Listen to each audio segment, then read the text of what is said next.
ರಾಘವೇಂದ್ರ ಸ್ವಾಮಿಗಳ ಸ್ಮರಣೆಯನ್ನ ಮಾಡೋದು ಕೂಡ ದೊಡ್ಡ ಸೇವೆನೆ. ಅತ್ಯಂತ ಕೆಲಸಗಳಿದೆ, ಆಫೀಸಿಗೆ ಬಹಳ ಬೇಗ ಹೋಗಬೇಕು, ಸಂಜೆ ಆಫೀಸಿಂದ ಬರೋದು ಲೇಟ್ ಆಯ್ತು, ನಮಗೆ ಬೇರೆ ಏನು ಮಾಡ್ಲಿಕ್ಕೆ ಸಮಯ ಸಿಗ್ತಾ ಇಲ್ಲ, ಏನ್ ಸೇವೆ ಮಾಡಬಹುದು ಅಂತ ಪ್ರಶ್ನೆ ಮಾಡಿದ್ರೆ ಅವ್ರಿಗೂ ಕೂಡ ಅತ್ಯಂತ ಸರಳವಾದ ಸೇವೆ ರಾಘವೇಂದ್ರ ಸ್ವಾಮಿಗಳ ಸ್ಮರಣೆ ಮಾಡಿದ್ರೆ ನಮ್ಗೆ ಎಷ್ಟು ಫಲ ಬರ್ತದೆ ಗೊತ್ತಾ. ರಾಘವೇಂದ್ರ ಅಂತ ಅವರಿಗೆ ಹೆಸರಲ್ವಾ, ಅದಕ್ಕೆ ಏನ್ ಅರ್ಥ ಗೊತ್ತಾ?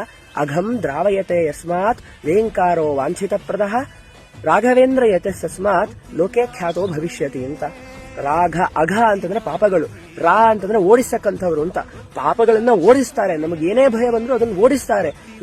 ವೇಂಕಾರೋ ವಾಂಛಿತ ಪ್ರದಃ, ನಾವ್ ಏನೇನು ಇಷ್ಟಪಡ್ತೀವೋ ಎಲ್ಲವನ್ನೂ ಕೊಡ್ತಾರೆ ರಾಘವೇಂದ್ರ ಸ್ವಾಮಿಗಳು. ಮದುವೆ ಆಗ್ಬೇಕಾ, ಮದುವೆ ಮಾಡಿಸ್ತಾರೆ. ಮಕ್ಕಳಾಗಿಲ್ವಾ, ಮಕ್ಕಳನ್ನ ಕೊಡ್ತಾರೆ. ರೋಗ ಇದೆಯಾ, ರೋಗವನ್ನ ಪರಿಹಾರ ಮಾಡಿ ಆರೋಗ್ಯವನ್ನ ಕೊಡ್ತಾರೆ.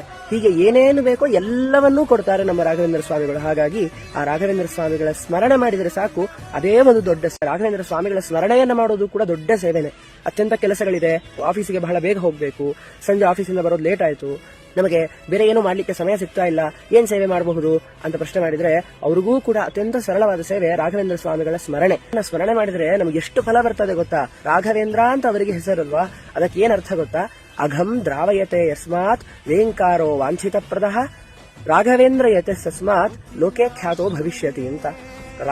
ಅಘ ಅಂತಂದ್ರೆ ಪಾಪಗಳು, ರಾ ಅಂತಂದ್ರೆ ಓಡಿಸಕ್ಕಂಥವ್ರು ಅಂತ.